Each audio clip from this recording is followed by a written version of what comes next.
Hello everyone, and welcome to the History of Byzantium, Episode 8, Italy and Africa. Before we begin, I have several housekeeping items to get out of the way. First off, let me say a big thank you to all of you for the feedback on the length of the podcasts. There were a variety of opinions, but the majority seemed to like the 25 to 30 minute length, and preferably closer to 30. That's what I'll keep aiming for going forwards, with all the previously explained caveats for when I can't manage it.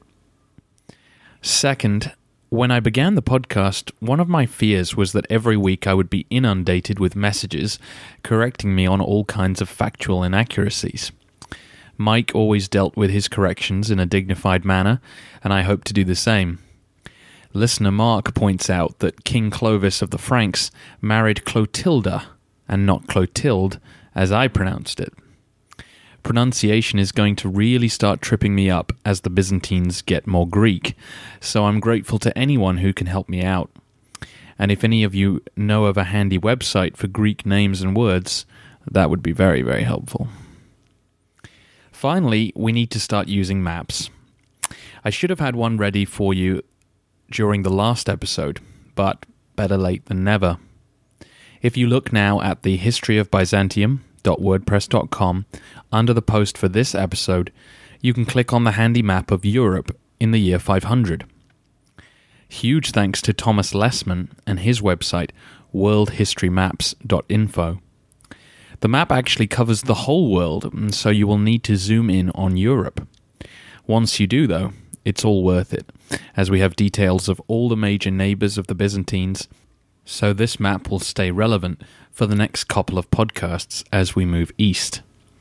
The only downside is that it's a political snapshot from the year 500 specifically, so the Frankish takeover of the Alemanni and southern France hasn't happened yet.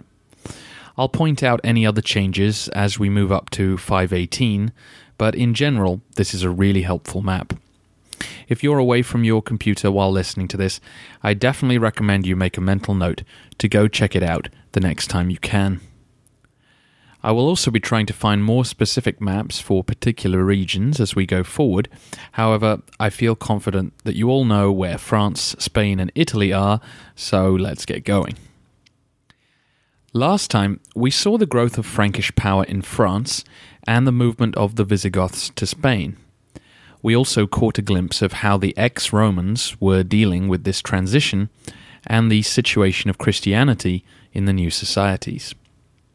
This episode will be more of the same as we move into the two kingdoms a little closer to Constantinople. We start in Italy, the home province of the Roman Empire. As the dwindling regiments of the imperial army were losing control of Britain, France, Spain, Austria, Switzerland, they never lost control of Italy. You may recall that during the last few episodes of the history of Rome, the man who dominated the military from the 450s to the 470s was a Germanic general named Ricimer. Ricimer controlled what remained of the imperial army and, based in Ravenna, continued to hold Italy for the empire until his death in 472.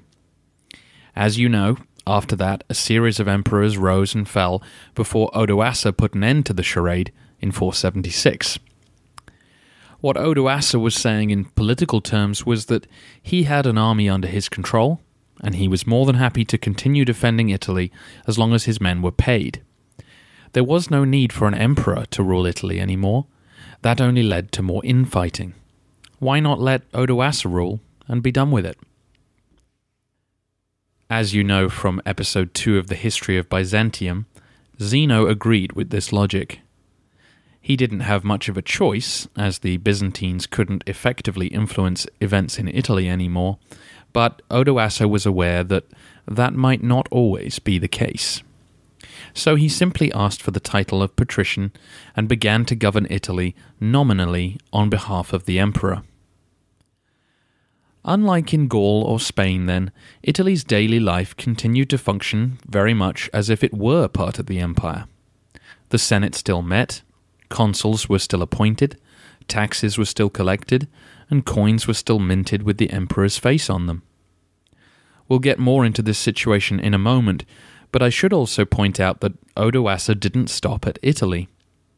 As we saw in episode 3, when Julius Nepos was murdered in 480, Odoacer's men just happened to be at the ready to sweep in and annex the province of Dalmatia to be part of their Italian holdings.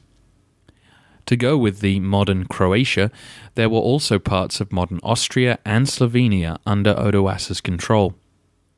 These territories had always been part of the Western Empire, and so Odoacer's military activity was officially approved by Constantinople, even if it was privately frowned upon. As I said, Odoacer was all too aware that the Byzantines might one day be strong enough to take back what they had given. The Byzantines, for their part, knew their own weaknesses. If their armies were off fighting the Persians, they were far from confident that they could stop Odoacer from raiding the Balkans. This cautious peace continued under Theodoric when he led his Ostrogoths into Italy in 488, something I'm sure you also remember from episode 3. Theodoric's Goths absorbed, replaced, or killed the Germans who had served under Odoacer and began to settle down in Italy. We are told that the Goths took 1/3 of the Roman estates to be their new land. It's not clear whether this means 1/3 of all land or 1/3 of the public land, but suffice it to say that the Goths were moving in down the street, and if they told you that they now owned your backyard, you'd best not kick up a fuss about it. Theodoric was sensitive to the situation, though. He knew that for his kingdom to last, he needed the cooperation of the Italians. So instead of just looking at a map and drawing lines all over it, he set up a commission to make a fair distribution, and at the head of the commission would be an Italian. The man he chose was a senator called Liberius, who we will deal with again down the road. He had worked under Odoacer as a high official, and was Theodoric's first praetorian prefect. And as head of the land commission, he doubtless looked after his senatorial friends' interests and made sure that their favourite koi pond was not on the list.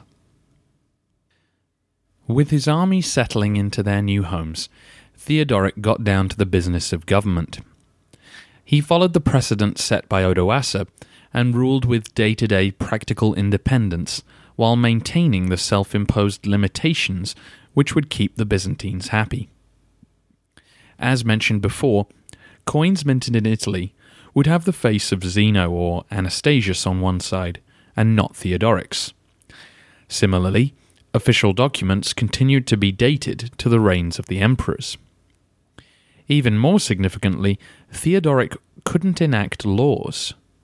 The right to make a new law remained the prerogative of the emperor. Of course, Theodoric still made judgments on cases brought to him, and in practice, if you had a major legal dispute that couldn't be settled locally, you would appeal to Theodoric, and not to Anastasius.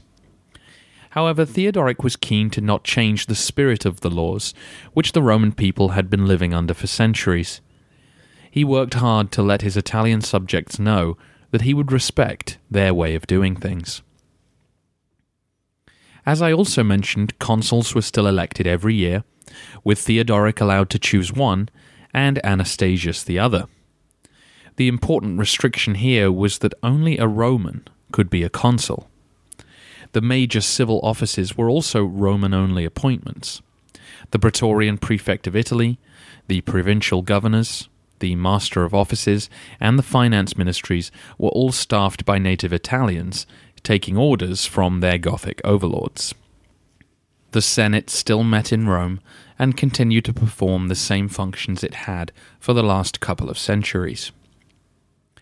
Of course, the reverse of this was true when it came to the military. Only Goths could serve in the army, which meant only Goths could be officers and therefore wield the true power behind the regime. The Goths and Romans were both subject to some of the same laws, but not all. If someone stole a loaf of bread, then they would be punished regardless of their ethnicity. But if a squabble ensued over marriage or inheritance, Romans and Goths would be dealt with under their own traditions. This was a key distinction which prevented the blending of Roman and Goth into a new nation. Legally, in fact, this was impossible. Theodoric could not grant citizenship. Again, that power was reserved for the emperor. So the Goths existed in Italy, much as Federate troops had done for the previous 200 years. The Goths' Arian Christian beliefs were another stumbling block to integration. Italians and Goths went to separate churches on a Sunday, pursued different careers on a Monday, and dealt with their own kind in court on a Tuesday. Despite the clear distinction between rulers and ruled, Theodoric was a popular man amongst his Italian subjects. He upheld their rights and traditions, and many realized that they had a greater autonomy and a lighter tax load than they might have under the empire. Theodoric was called king, a title which acknowledged his special status as ruler of Italy, while also expressing that he was himself still a subject of the emperor. Theodoric wasn't going to rely on this title, or the title of patrician that he'd officially been given, to protect him from a reviving Byzantine state. Zeno had tried to tie him in knots many times, and having spent his youth in Constantinople, I'm sure he'd heard many a Byzantine talk about what a shame it was that Italy was currently being ruled by barbarians.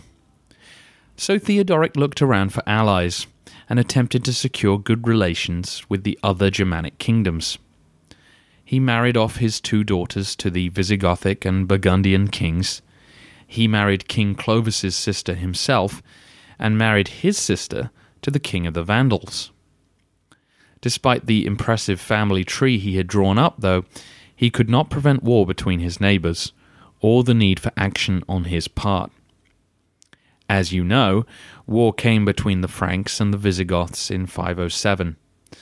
As hostilities grew hotter, Theodoric dashed off a series of impassioned letters trying to stop the war, while also gathering his army and marching west. He was too late, though, and the decisive Battle of Voye saw the Franks emerge victorious. Theodoric, however, marched across the southern coast of Gaul and made it clear to the Burgundians and the Franks that the area was to remain in Gothic hands. As I said in the last episode, Theodoric now became regent for the child king Amalaric, and technically ruled Italy and Spain from 511 until his death in 526. We don't have a lot of records to indicate how involved Theodoric was in the day-to-day governance of Spain. I assume a lot of the work fell on the local Visigoths. The fact that no one came forward to take over, though, gives us an indication of the esteem that Theodoric was held in. We don't know him as the Great for nothing. Despite the popularity of Theodoric, though, it's no stretch to assume that many Italians resented their foreign overlords. Their rule in Italy would still have felt like an occupation to many, especially those who were forced to hand their land over. An edict of 512 attempts to put a stop to violence between Romans and Goths over land ownership, which suggests that peaceful coexistence was far from universal. And of course, many Italians who had either fled or been exiled made their way to Constantinople, where they agitated for action against the Goths and kept up a correspondence with their friends back home. As you can imagine, this situation led to tension amongst the Italian elite. They were still citizens of the empire, but their daily lives were subject to a Gothic king. Some yearned for a return to the old days, while others enjoyed the independence that came with looser Gothic supervision. The starkest expression of this tension was caused by that ever-fun group of people, the Monophysites. I mentioned a while back that there were very few Monophysites in the West. The authority of the Pope and of Orthodox belief was not seriously challenged in Italy. Of course, what did affect the Italians were the various compromises that the emperors began to make to try and appease their eastern subjects. When the Henoticon was issued, there was debate in Rome amongst the senators and those with influence over whether the Pope should sign up to it or not. The Orthodox hardcore were against any compromise, while those of a more moderate persuasion could see the spirit in which Zeno and Acacius had intended it. The sitting pope died in 498 before a decision had been reached, and 2 popes were elected, one each representing the conflicting viewpoints on the Henoticon. There was partisan support for each, and violent incidents took place on the streets of Rome. The tide switched in favour of the Orthodox pope after an incident near the city of Sirmium, on the border in Pannonia, between imperial-controlled territory and the Kingdom of Italy. On your map, this would be the northernmost tip of where the border meets, right under the land where the Gepids live. The Gepids were another German tribe who had occupied the city since the breakup of Attila's empire in the 450s. Theodoric campaigned against them and forced them away from the lands that had once formed the prefecture of Italy. This led to a clash with imperial troops that we know only a little about.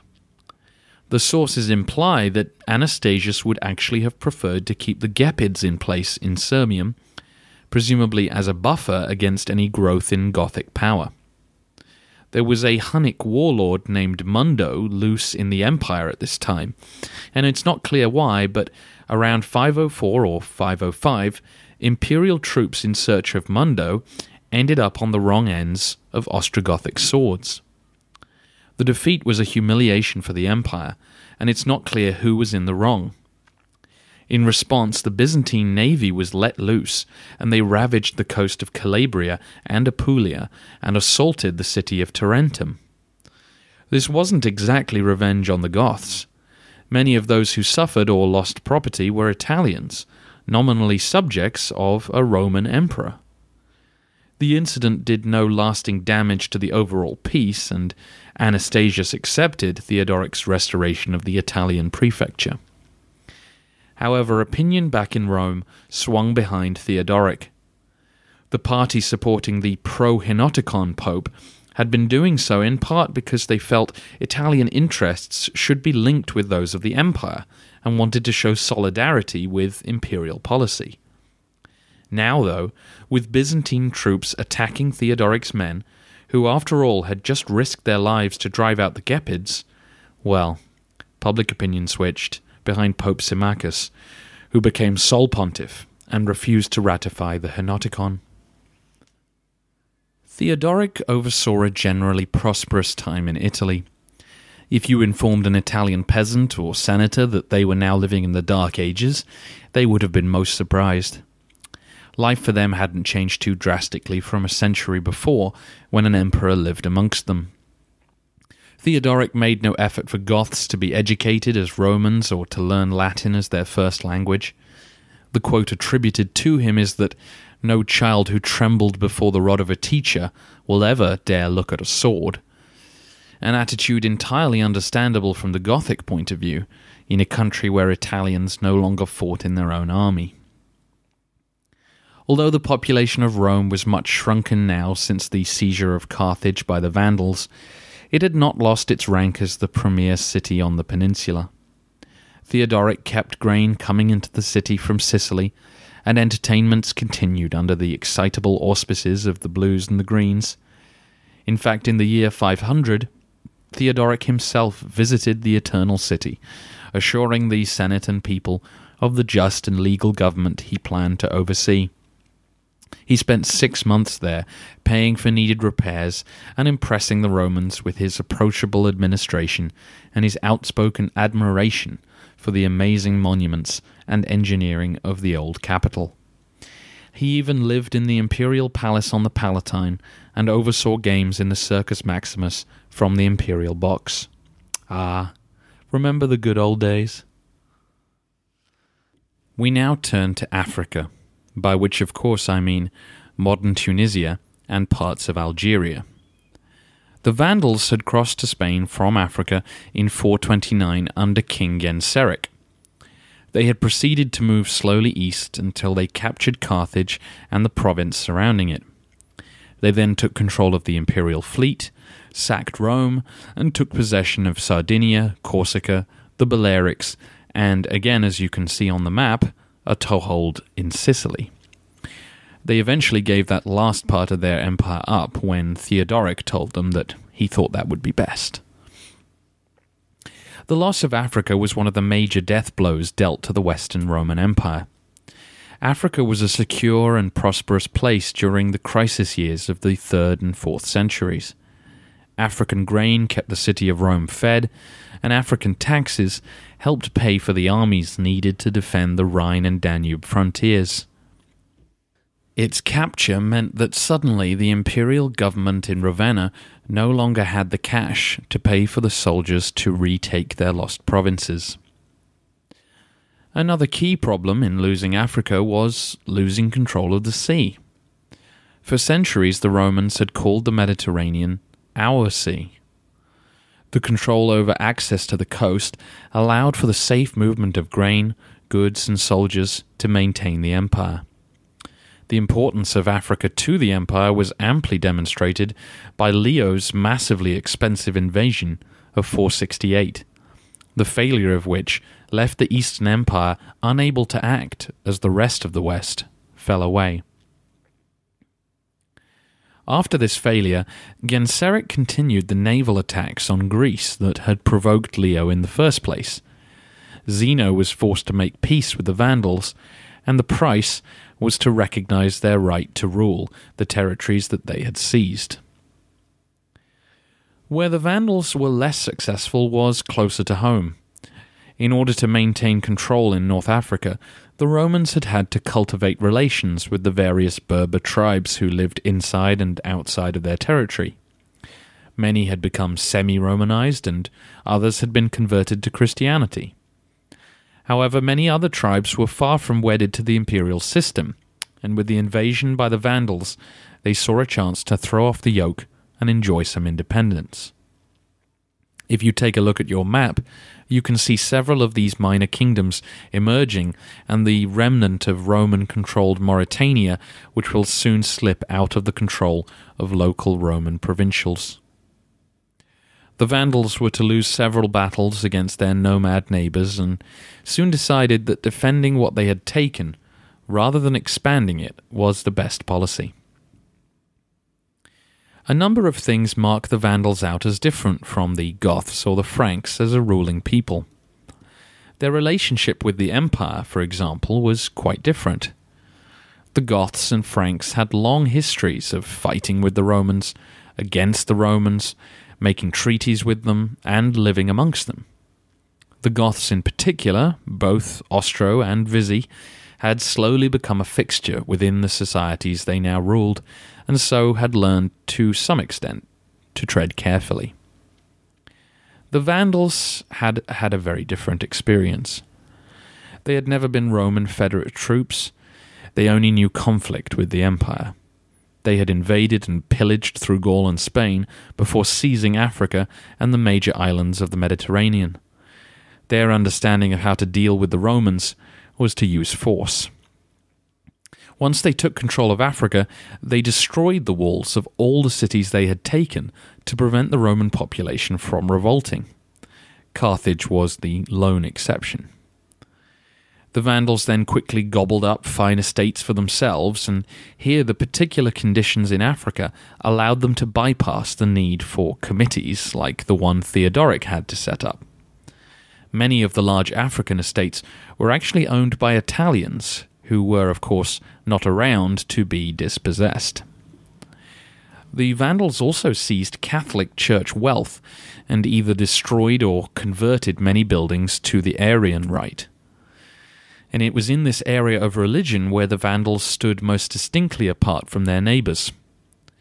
Like the Goths, the Vandals felt that their Arian beliefs marked them out as a ruling caste.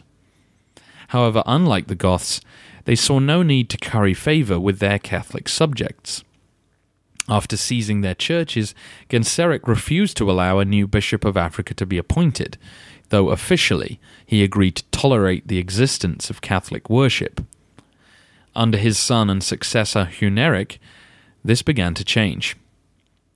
In 484, Huneric issued a decree against the Catholic heresy of the Roman people. It was time for the Catholics to feel some persecution. Huneric adapted a law that the Emperor Honorius had enacted against the Donatists 70 years earlier. The decree allowed for a meeting where the king would decide what was orthodox and what was heretical. Once his judgment was passed, heresy would be illegal and punishable. In the wording of his decree, Huneric points out that he is enforcing a law which the Romans created. Come on, guys, I'm upholding your traditions. It's hardly my fault that you're now the ones who hold heretical beliefs.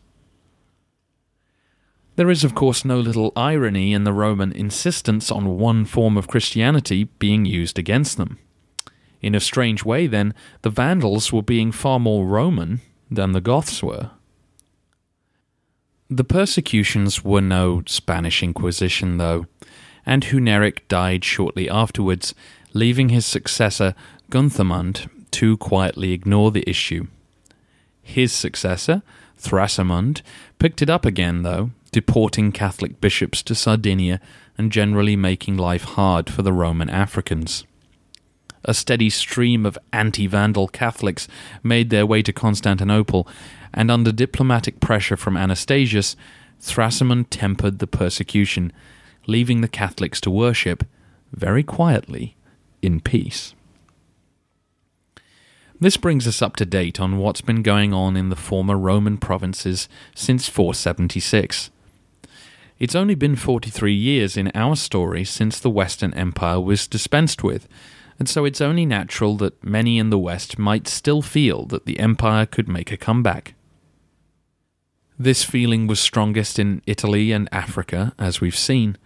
Both politically and geographically, the empire was an important factor in their lives. As we shall see, this situation was not lost on Justinian, a man who, once he becomes emperor, will attempt to take back what was lost. In 2 weeks' time, we will move east. We need to get a better understanding of the neighbours of the empire to the north and the east, and we will also need to begin to look at the provinces of the Byzantine Empire to get a better handle on ancient geography and see how life has changed in the last century or so. Thanks again to all of you for listening, and for your comments on Facebook, in iTunes, and at thehistoryofbyzantium.wordpress.com.